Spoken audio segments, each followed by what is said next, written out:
G20 के बारे में आप पूछ रहे थे, तो आपने जो पॉइंट्स बताए G20 का मीनिंग किसने बताया, आप बताते हैं क्या होता है? ग्रुप ऑफ 20 कंट्रीज, ठीक है। और उसके अतिरिक्त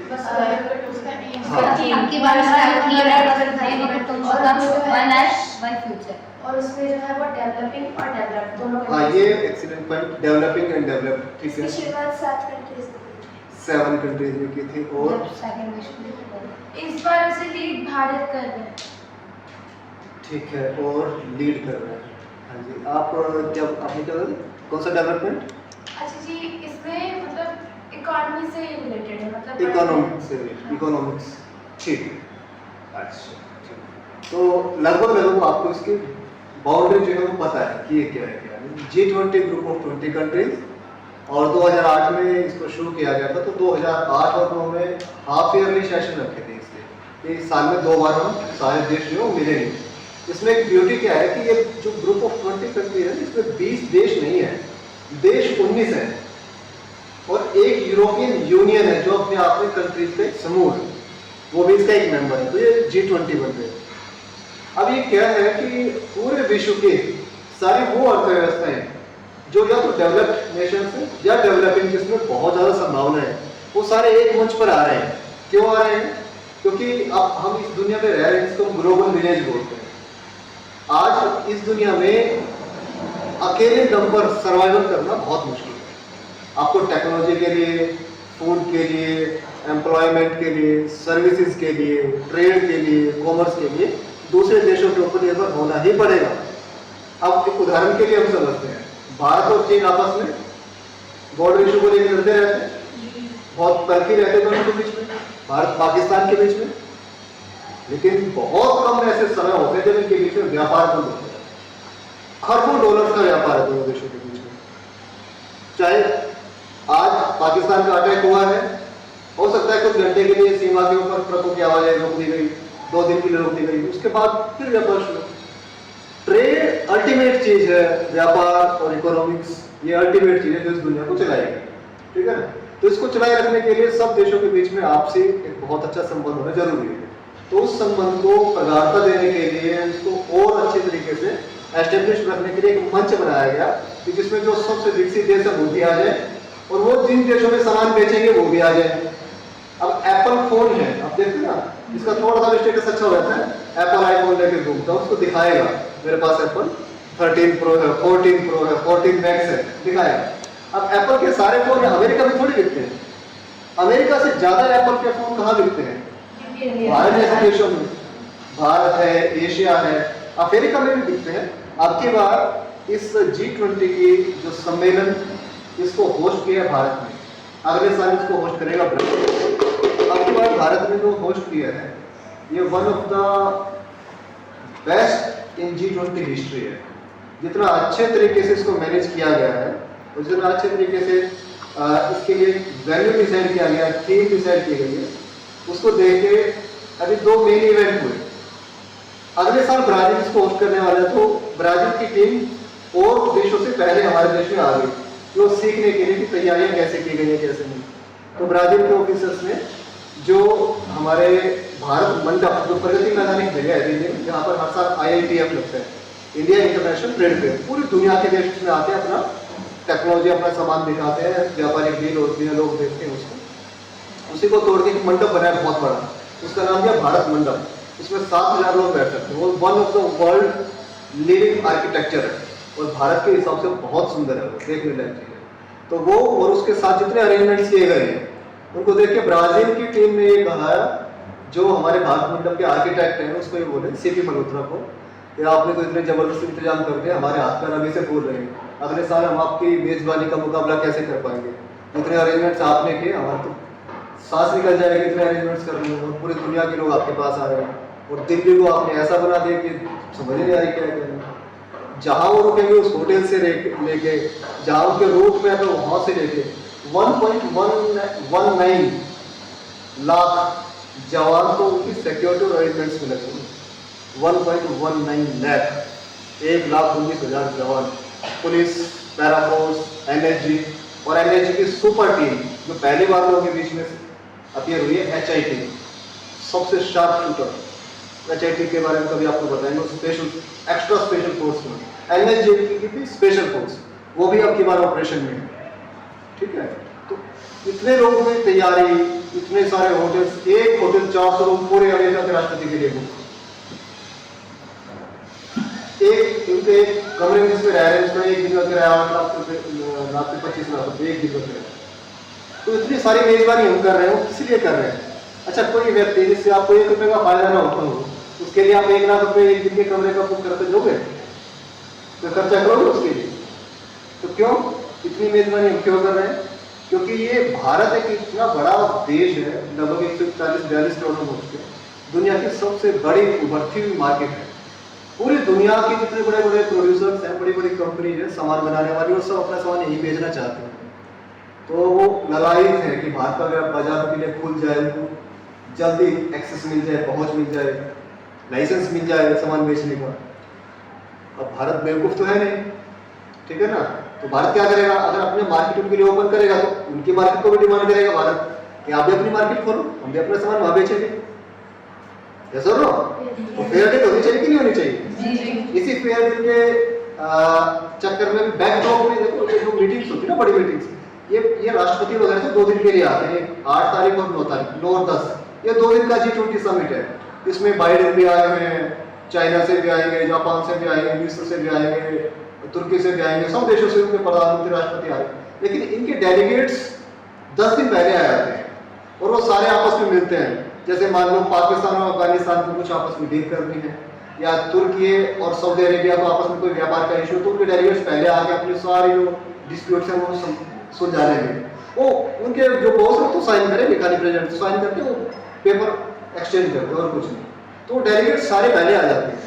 तो उन डेलीगेट्स के अंदर अभी भारत ने क्या किया, अब क्योंकि अमेरिका के राष्ट्रपति आ रहे हैं, जो बाइडेन आ रहे हैं, तो भारत ने कुछ समय पहले क्या किया था, अमेरिका के जो ड्राई फ्रूट्स हमारे यहाँ आते थे उसके ऊपर इम्प्योर ड्यूटी बहुत बढ़ा देती थी कि वो अगर यहाँ बेचेंगे अमेरिका के ड्राई फ्रूट तो उसके ऊपर बहुत टैक्स लगा जाता है। वो टैक्स सरकार ने हटा दिया। तो इसको लेके ABC अमेरिकन एक कंपनी है, एक एसोसिएशन है जिसमें ड्राई फ्रूट्स का काम जो व्यापार देखते हैं, उसने उसका वेलकम किया कि उससे इंडिया में ड्राई फ्रूट का पर केजी शिपिंग 135 रुपये कम हो गई है। तो ये उनके लिए बड़ा स्टेप था, तो ये गवर्नमेंट के लिए बड़ा स्टेप है। अब जब बाइडेन के आने से पहले भारत में इम्पोर्ट ड्यूटी हटा दी, तो बाइडेन से उसके रिवर्स में कुछ बेनिफिट मांगेंगे ना। क्या बेनिफिट मांग सकते हैं कि हमारे जो IT प्रोफेशन हुआ है, आपका H1B B1 वीज़ा उसको ईजी करो, इंडियंस के लिए कुछ फैसिलिटीज वो करो, या आपकी बड़ी कंपनी जो वहाँ प्रोडक्ट बना के बेचती है उसके यूनिट्स आप चाइना से उठा के हमारे यहाँ लेके आओ, ठीक है ना। तो इस तरह के व्यापारिक डील होते हैं बहुत बड़े स्तर के। जितनी मेजबानी में खर्च किया उससे कई गुना आएगा, तभी उसके लिए खर्च करने का फायदा है। और ये जो वर्ल्ड समिट हो रही है G20 की, इससे एक दिन पहले वर्ल्ड बैंक ने भारत की तारीफ करते हुए कहा है कि भारत ने पिछले 6 सालों में इतनी तेजी से काम किया है, जिसमें आपके जनधन योजना खाते खोलने हो, उज्ज्वला योजना, महिलाओं को गैस सिलेंडर देना हो, वित्तीय समावेशन, लोगों को छोटे व्यापार करने वालों को लोन देना हो, ठीक है ना, UPI ट्रांजैक्शन बढ़ना हो, ऑनलाइन ट्रांजैक्शन क्या हुआ, ट्रांजैक्शन बढ़ना हो। ये यदि कोई सामान्य देश अपनी गति से चलता तो उसको 5 दशक लग जाते, मतलब 50 साल लग जाते। तो 50 साल का काम भारत ने 6 साल में कर लिया, तो वर्ल्ड बैंक ने तारीफ की है। तो इसका एक अर्थ क्या समझ में आता है कि जितने लोग यहाँ आ रहे हैं उनके ऊपर एक बड़ा पॉजिटिव इम्पैक्ट जा रहा है कि इंडिया बहुत प्रोग्रेसिव है, तो इसका भी प्रभाव हमारा व्यापारिक डील पे पड़ेगा। तो ये एक चीज़ समझने की है। उसके अतिरिक्त भारत ने, मोदी जी ने पर्सनल इक्वेशंस यूज करके, अभी इस जी समिट का एक ही इशू है कि इसमें व्लादिमीर पुतिन नहीं आए, रशिया के राष्ट्रपति नहीं आए। क्यों? रशिया यूक्रेन वॉर चला हुआ है, ठीक है ना। और जो यूरोपियन यूनियन के लोग आए हुए हैं, देश आए हुए हैं, वो अधिकतर नाटो के मेंबर भी हैं, तो उनका दबाव ये है कि रशिया के ऊपर दबाव डाला जाए कि युद्ध को बंद करे। यूक्रेन भी यही चाहेगा। तो कल रात तक सब देशों के बीच में बड़ी गहमा गहमी हो रही थी इसको लेकर कि यूक्रेन रशिया का क्या करें। तो रात को मोदी जी ने कुछ ऐसा बताते कि पर्सनल इन्फ्लुएंस को यूज करके अपने पर्सनल, जैसे किसी को मित्रता कह सकते हैं या किसी को अधिकारपूर्वक कहने वाली बात होती है, ऐसा कह के उसके बीच में एक सहमति बनवाई। और एक हर G20 जो सम्मेलन होता है ना, इसमें एक एजेंडा बना के लास्ट में सब मेंबर उसको एक्सेप्ट करेंगे कि अगले साल हम किन बातों को लेके वो करेंगे। तो पिछले साल जो हुआ होगा उसके जो मुख्य बिंदु जो इस साल चर्चा में रहे G20 में, वो क्या है? वो भारत के हिसाब से नहीं है। तो सबसे पहले उसके अंदर क्या है, इकोनॉमिक डेवलपमेंट है, महिलाओं के स्वास्थ्य के बारे में है, टूरिज्म के बारे में है, एग्रीकल्चर एंड हेल्थ के बारे में, वो सारे मैटर जो बड़ी जनसंख्या के साथ जुड़े हो सकते हैं, वो सारे भारत में इसके अंदर होते हैं। तो ये एक तरीके से, और ये इस समय कराना भारत ने इस साल इसको किया, तो अब की बार हमने क्या थीम रखी, वसुधैव कुटुंबकम, उसके साथ नारा क्या रखा, वन फ्यूचर, वसुधैव कुटुंबकम, ये एक धरा, एक धरती, एक परिवार, एक भविष्य, ठीक है। और भारत के लिए अब की बार चुनौती भरा भी इसलिए था क्योंकि पूरी दुनिया में इकोनॉमिक स्लो डाउन का टाइम चला हुआ है, इसलिए अधिकतर देश इसको करने से बच रहे हैं मेजबानी को, क्योंकि इसमें अरबों रुपए का खर्चा होता है। तो भारत ने इसको एक्सेप्ट किया, इसको बहुत ब्यूटीफुली ऑर्गेनाइज किया। पूरी दुनिया में अभी भारत मंडप की चर्चा चल रही है कि भारत मंडप कैसा बना है, कैसा बनाया गया है, कैसे मेजबानी। आपको पता है 4 एयरपोर्ट को लाइव मोड में रखे गए हैं दिल्ली और उसके आसपास के, एनी टाइम वहां से कोई फ्लाइट टेक ऑफ टेकिंग है। कितनी गहरी प्लानिंग होती है इसके, आप इससे समझें कि अमेरिका के राष्ट्रपति के आने के समय और उसके और जो इंपोर्टेंट डेलीगेट्स आ रहे हैं उनके आने के समय पूरे एयर स्पेस को निगरानी में रखा गया है। यहाँ तक प्लानिंग की गई है कि कोई अटैक होता है तो वर्ल्ड लीडर्स को कौन से बंकर में लेके जाया जाएगा, कहीं पर किसी रोड पर ब्लॉकेज हो गई तो कहाँ से कौन एयर लिफ्ट करेगा, कहाँ से कहाँ आया जाएगा, सारे फुल प्रूफ प्लानिंग है। कुछ प्लेन्स तो एयरपोर्ट पे रनिंग कंडीशन में रहेंगे 2 दिन, कितने लाख या कितने हजार में कितने खराब होगा कोई मैटर नहीं, तो रनिंग कंडीशन में रहेगा।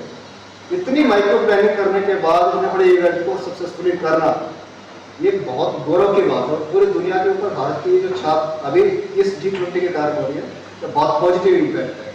और इसका हमसे क्या मतलब, मुझे क्या, G20 हो रहा करते रहो, मुझे क्या, हमसे पहले भी हुए थे, उससे आगे मुझे क्या प्रभाव पड़ा।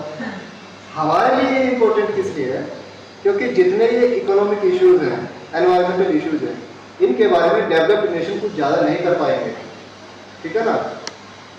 वो सारा काम, वो सारी खपत, वो सारा बाजार, वो सारी इकोनॉमिक अप मूवमेंट, वो डेवलप्ड नेशंस में आएगी, डेवलप्ड नेशन में नहीं आएगी।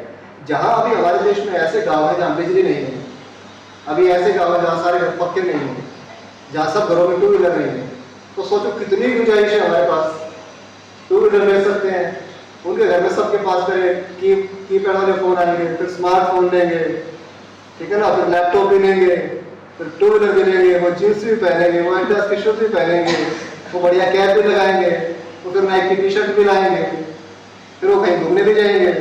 कितने साल का पुरानी है हमारे पास, तो कितनी मार्केट है, कितना सामान बेच सकते हैं उनको, ऐसा ना। अमेरिका में हर आदमी के पास है, सारे तो अमीर भी है, गरीबी वहाँ भी है, लेकिन सैचुरेशन बहुत है हमारा। सैचुरेशन का मतलब क्या होता है, बस यहाँ तक भर चुका है। जैसे कौन सी मिठाई पसंद है आपको, बोलो कौन सी मिठाई पसंद है? काजू कतली। अभी इनको काजू कतली बहुत पसंद है। अब ये 3 दिन से इनको उपवास पे रख दिया, कुछ भी नहीं दिया, चौथे दिन काजू कतली इनको दिखा दी, अब शेर को खाना दिखा दिया। अब काजू कतली कितनी खाओगे बेटा बताओ? एक डब्बा आपके सामने रख दिया और बोलते कोई टच नहीं करेगा, खाली ये खाएगा, आ जाओगे, ठीक है। उसके बाद दूसरा डब्बा, अच्छा ट्राई कर सकते हैं। एक समय ऐसा आएगा काजू कतली आपकी यहाँ तक आ जाएगी, उसके बाद एक और काजू कतली खाते ही सारे वापस बाहर आ जाएंगे, ठीक है। तो that point is not saturation, मतलब भर चुका है। तो मार्केट में सैचुरेशन का मतलब क्या होता है, जैसे मान लीजिए ये 10th क्लास में एक मार्केट का स्पेस है, ठीक है, मेरे को ड्राइंग बुक्स बेचनी है, जो स्केचिंग बुक्स है, तो मैक्सिमम कितनी बेच सकता हूँ मैं?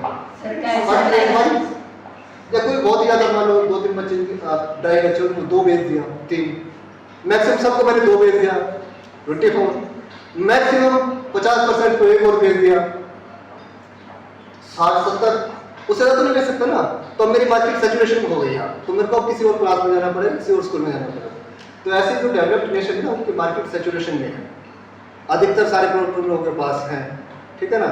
अब वो लोग शांति के तरासे प्रोडक्ट्स को छोड़ के हिमालय में आ रहे हैं, तो उनकी जो कंपनी, इतनी बड़ी बड़ी कंपनी जैसे पूरी सरकार को हिला सकती है, वो कंपनी अपने प्रोडक्ट बेचेंगी कहाँ बेचेंगे? ऐसे देशों में बेचेंगे जहाँ पॉपुलेशन ज्यादा है। अभी पॉपुलेशन कहाँ ज्यादा है? भारत में, चाइना, ठीक है। पाकिस्तान अफगानिस्तान आदि में पॉपुलेशन बहुत कम है, लेकिन वो गरीब देश भी है, उनके पास डिस्पोजेबल इनकम इतनी नहीं है भारत के पास है। भारत, बांग्लादेश, चाइना, ब्राज़ील और अफ्रीकन कंट्रीज, लेकिन वहाँ गरीबी ज़्यादा, पॉवर्टी ज़्यादा, लेकिन फिर भी बहुत बड़ा मार्केट है, सस्ती चीज़ों के लिए बहुत बड़ा मार्केट है। तो इस साल G20 के अंदर प्रधानमंत्री मोदी जी ने नाइजीरिया के राष्ट्रपति को विशेष मेहमान के रूप में आमंत्रित किया, और राष्ट्रपति ये प्रधानमंत्री मोदी जी के विशेष आग्रह पे अफ्रीकन यूनियन को भी अब की बार G20 में शामिल कर लिया गया है।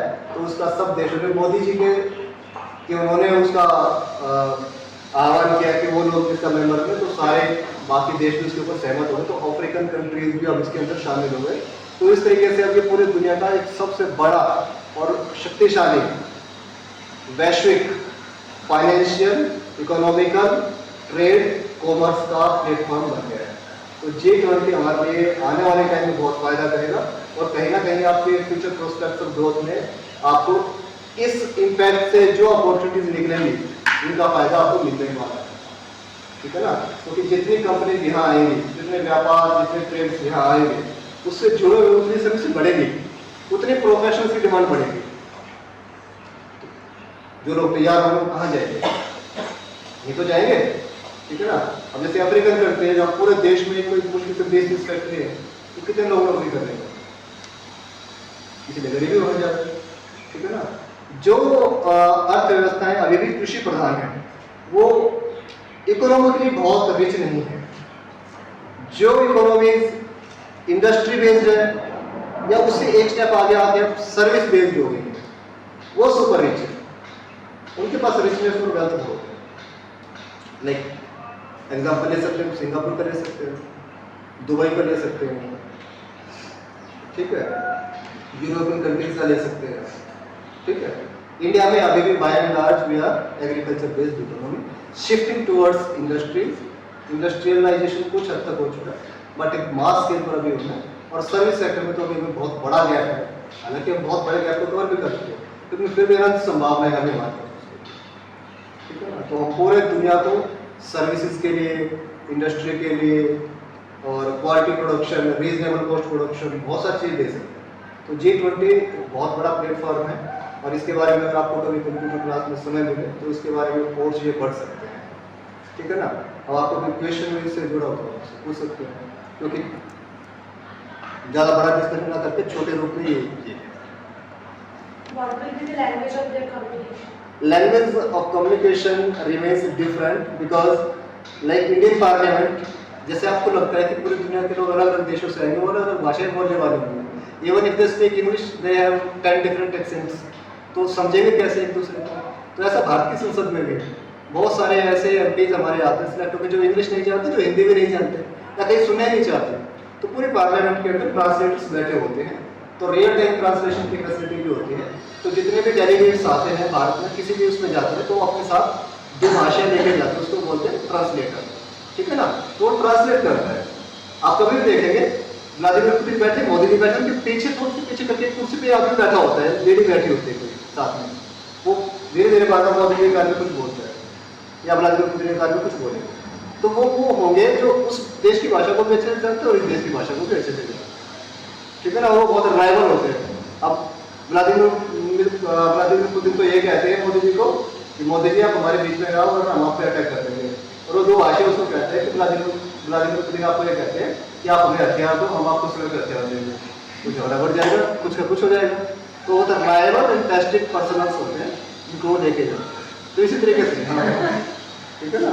अच्छा जी, इतने बड़े लेवल पे इवेंट्स होते हैं, तो इनकी प्लानिंग और प्रोग्रामिंग की जिम्मेदारी मतलब कैसे? हाँ, इसको आप ऐसे ही समझो बच्चा, मैं आपको बता रहा था एक दिन कि आप लोग यहाँ पे पढ़ रहे हैं उसमें क्या चीज़ अलग सीख रहे हैं। वैसे मजाक में कोई बात करते हैं कि आप लोग भगदड़ मैनेजमेंट सीख रहे हैं, ठीक है ना। कोई भी काम दे दिया आधे घंटे में कैसे भी करना हो भागदौड़ मचा के।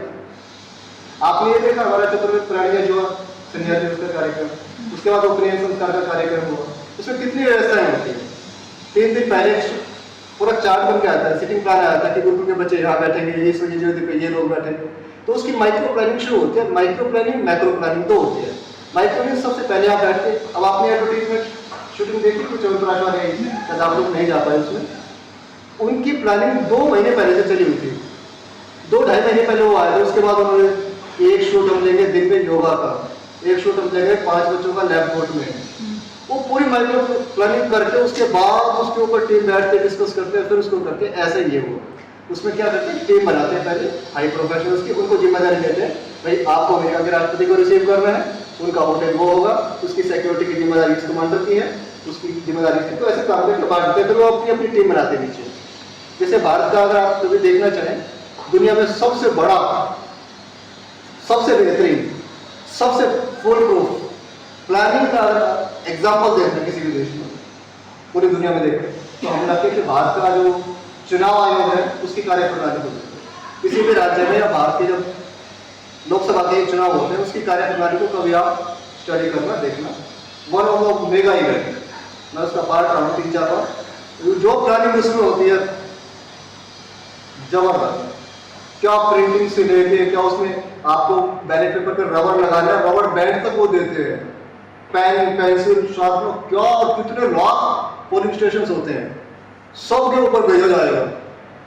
4-5 दिन पहले लोग आ जाएंगे, वो बांटेंगे, लाभ देंगे, माचिस देंगे, उसके ऊपर लगाने के लिए सील देंगे, पैक करने के लिए थैला होगा, फिर एक धागा होगा, और पता नहीं क्या क्या सामान है, सब पैक करके पूरा रखते हैं। माइक्रो प्लानिंग जबरदस्त। जैसे आप सीख रहे हैं ना, जैसे मालूम कभी आपको ये कह दिया जाए कि भाई आज योगा शिविर है, आज टीचर समझाएंगे, 10th क्लास लीड करेगी सारे बच्चों को, तो आप कैसे करोगे बताओ? ऐसे थोड़ी आप क्लास 9 लेके भागे, आप क्लास 8 लेके भागे, पहले तो डिसाइड करोगे ना बैठ के कि भाई हम 27 लोग हैं, हमारे अंडर में 270 बच्चे, तो ऐसा करते हैं एक बच्चा 10 बच्चों को, ठीक है ना?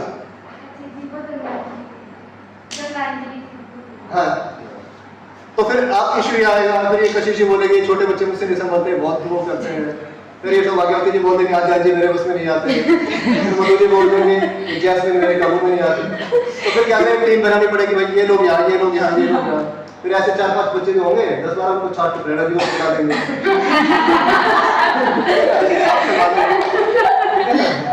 मतलब ऐसा करेंगे ना कुछ ना कुछ, ऐसे ही अब जैसे एक राज्य है उसके अंदर चुनाव है, अब उसमें सारे दिन तो शांति वाले नहीं होते ना, जैसे मैंने आपको लास्ट टाइम बताया नूह में कितना बवाल हुआ, अब नूह के एसपी को रातों रात हटाया, अगले दिन सुबह डीसी को हटाया, 2 दिन बाद डीएसपी को हटाया, क्यों हटाया? क्योंकि उससे काबू नहीं हो रहे लोग वहां।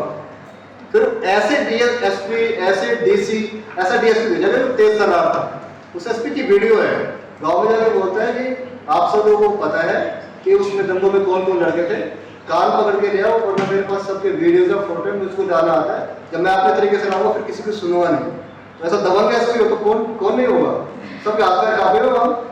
सभी बता रहे जी उसका लड़का गया था, वो कहते जी उसका भी गया था।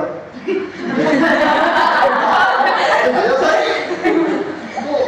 एक एडमिनिस्ट्रेशन की पावर चाहिए उसमें, है ना?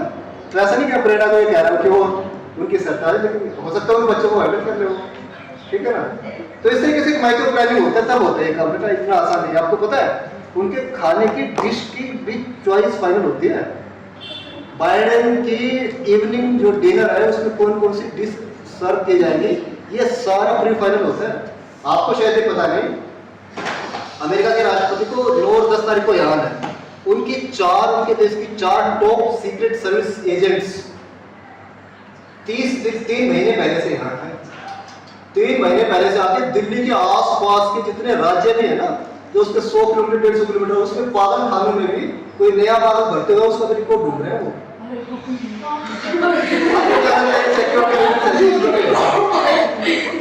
अब लगता है कि इस तरह उसका जा जाएगा, अमेरिका एयरपोर्ट से में उतरेगा, जो बाइडेन नीचे उतरेगा हाथ में लाएंगे, होटल में जाके उठ जाएंगे। It's not like that, it's not like that. 3 महीने पहले 4 सुपर एजेंसी जो अमेरिका की सीक्रेट सुपर एजेंसी, उनके एजेंट्स इंडिया में पहुंच चुके हैं। हर हॉस्पिटल का रिपोर्ट, हर मेंटल असाइलम का रिपोर्ट, हर क्रिमिनल का रिपोर्ट, हर जेल का रिपोर्ट, हर किराएदार का रिपोर्ट, हर लोकल पुलिस स्टेशन से हर चीज अपने लेवल पे चेक कर चुके होते हैं, तब जाके क्लियरेंस मिलते हैं, तब वो आते हैं, ऐसे नहीं आते। इतने सिक्योरिटी अरेंजमेंट्स उनको हेल्प करना, उनकी टीम्स को डेलीगेट्स को रहने की जगह देना, कोऑर्डिनेशन करना, कोऑपरेट करना, रिकॉर्ड शेयर करना, तब जाके इवेंट्स होते हैं। ऐसा नहीं कि आपने बना लिया आ जाओ टीम सब स्वामी ने बुला लिया सुबह योगा शिविर सारे आ जाओ। जब स्वामी जी भी बड़ा इवेंट करते हैं तो जैसे कोई कुछ संतगण आते हैं, बाहर से आते हैं, उनका भी पूरा प्रोटोकॉल होता है, उनके साथ कौन आते हैं, जैसे हमारे पास ऐसे संत बड़े सरल स्वभाव के होते हैं, वो प्रेम निवेदन पे आ जाते हैं, लेकिन जो पॉलिटिकल फिगर्स होते हैं, वर्ल्ड लीडर्स होते हैं, इनकी जो सिक्योरिटी है टॉप मोस्ट है। आपको पता है हर एयरपोर्ट के आसपास अभी 100 किलोमीटर तक स्टिक वार करने वाली मिसाइल्स तैयार है, और कुछ तो एयरलाइन जो ऐसे जिसमें कोई गलती से प्लेन आ गया चाहे पैसेंजर प्लेन को मार दिया जाएगा। जीरो टॉलरेंस है सिक्योरिटी में। सारे राफेल विमान तक सिक्योरिटी में लगा रखे हैं, राफेल, ब्रह्मोस मिसाइल, तेजस, चेतक, ध्रुव सब लगा रखे हैं सिक्योरिटी में। आज शाम को जब तक वो रवाना वापस नहीं हुए तब तक सब ऐसे पैर पे खड़े रहेंगे, सब सारे जवान सब स्नाइपर शूटर्स लगा रखे हैं जगह जगह पूरी दिल्ली में, एनर्जी के स्नाइपर्स लगे हुए, कोई मतलब ही नहीं। वो जो कोई सही आदमी गलती से उस एरिया में आ गया, आउट, नो टॉलरेंस। सिक्योरिटी में ब्रीच हो गया तो पूरी दुनिया में इमेज खत्म हो गई। तो पूरे इतना करके बनाया, इतना सुंदर बना दिया, सिक्योरिटी कुछ भी नहीं। तो बहुत अरेंजमेंट्स होती है इसके ऊपर। इवन उनके खाने के जो मेनू बनेंगे ना, उसके अंदर भी सीक्रेट एजेंट्स उसको खाने को पहले चेक करते हैं, वो खाना जो उनको सर्व किया जा रहा है कहीं पॉइजनस तो नहीं है, वो तो नहीं है, वो थोड़ा टेस्टिंग होके जाता है। जो सेफ खाना बनाते हैं उसके ऊपर पूरी मॉनिटरिंग होती है कि किसके कॉन्टैक्ट में है, कैसे, उसकी पूरी बैकग्राउंड चेक होके जाती है। सब चीज़ें सिक्योरिटी में जो पुलिस फोर्स लगी हुई है उसमें किसी जवान का क्रिमिनल रिकॉर्ड तो नहीं है, ठीक है ना। सारी चीज चेक होकर उनकी ड्यूटी लगती है। ऐसा नहीं है कि आप किसी को भी लेकर डंडा खड़ा करते हैं, भैया खड़ा हो जाए, यहाँ से मैडम की गाड़ी आएगी और उसका दिमाग देते हैं, उठा के ईंट मार देते हैं। वेल ट्रेन्ड, वेल एजुकेटेड और well mannered, thoroughly check, proper हर चीज चेक होती है उनकी, तब उनको दिया। ऐसे कि सर के अब कोई है पुलिस वाला ऐसे जिसको कोई बार गुस्सा आ जाता है और उसको लगा दे, वो घुसने आ रहे, किसी को एयरपोर्ट से बाहर आने में उन्हें नहीं आ रहा है, घर से मोदी जाएंगे वो पीछे अंग्रेज राष्ट्रपति खड़े मोदी आ रहे, आप खड़े रहोगे। ऐसा नहीं कर सकते। बहुत बड़ा उनको ट्रेनिंग होती है, उसके बाद उनको उसने किया था। इवन जो आपके जिस होटल में वो रुके हैं उसके पूरे होटल की सिक्योरिटी जो होती है, सिक्योरिटी के अलावा सर्विंग स्टाफ जो होता है ना, सर्विंग स्टाफ को भी बहुत रिस्ट्रिक्शन होते हैं इन 2-3 दिनों में। हफ्ते भर पहले से उनके जासूसी शुरू हो जाती है, क्योंकि ऐसे भी दुश्मन देश है जो किसी को पैसा देके लालच देके उसको कुछ भी करवा सकते हैं, क्योंकि होटल के अंदर वो कुछ भी कर सकते हैं। अब एक राष्ट्रपति इस होटल में रुका है, उस एक राष्ट्रपति के कारण उसके होटल के सारे 400 कमरे खाली करा के करा दिया, भाई हमने बुक कर लिया, वो कितने रहेंगे। हर फ्लोर पे सिक्योरिटी सीक्रेट एजेंट्स उसके, तब जाके वो नाम चाहने के बाद उसको आना पड़ता है, आते हैं ऐसे नहीं। तो वो जबरदस्त अरेंजमेंट जी। अजीत जी, जैसे आपने बताया कि भारत कृषि प्रधान देश है, लेकिन अब वो औद्योगिकरण की तरफ बढ़ रहा है। अगर भारत कृषि प्रधान से हटके औद्योगिकरण मतलब औद्योगिक प्रधान देश बन गया तो भारत में जो खाद्यान्न में कमी आएगी और जो प्रदूषण बढ़ जाएगा, फिर उसका क्या? हाँ, यही तो दुनिया का एक सबसे बड़ा इश्यू, कार्बन रेट का कॉन्सेप्ट इसी पे चलता है। देखो वैसे तो भारत के लिए तो बहुत सारी चीज़ें दैवीय रूप से, स्वामी जी कई बार कहते हैं दैवीय रूप से भगवान ने इसको कुछ ऐसा बनाया है कि इसकी जो संरचना बहुत जबरदस्त है। अगर हम इंडस्ट्री बेस में होते, रेगिस्तान होता हमारे पास, तो हम क्या करते? 142 लोगों के लिए खाना कहाँ से लाते? 142 करोड़ लोगों के लिए। तो कृषि प्रधान होने के साथ हमारे पास रॉ मटेरियल बहुत है। कुछ देश ऐसे जिसके पास इंडस्ट्रियली रॉ मटेरियल नहीं है। अब इंडिया से कपास मंगवाए, इंडिया से गेहूँ मंगवा के कुछ बनाए, फिर उसको वापस दूसरे देशों में बेचने के लिए भेजे, कितना पैसा लगेगा? हमारे पास तो अपने FCI में गेहूँ सड़ता रहता है, हम तो अपनी इंडस्ट्री लगा लेंगे, गेहूँ को सड़ने से बचाएंगे, इसको उपयोगी कर पाएंगे। अब जो पोल्यूशन बढ़ेगा तो उसके लिए हमें अपने फॉरेस्ट एरिया को बढ़ाना पड़ेगा, ये एक मैटर ऑफ कंसर्न है। ये बात बिल्कुल ठीक है इनकी। दुनिया में जो डेवलप्ड नेशन है वो पूरी दुनिया में जब डिस्कशन होता है कि आपके वजह से पोल्यूशन हो रहा है, तो वो क्या करते हैं, गरीब देशों को पैसा दे देते हैं और कहते हैं इतने करोड़ रुपये हमने दे दिया, आप अपने वन क्षेत्र को बढ़ाओ। आप नहीं बढ़ा रहे, अपने नहीं बढ़ा रहे, उनको बोलते हैं कि आप ग्रीन एरिया बढ़ाओ।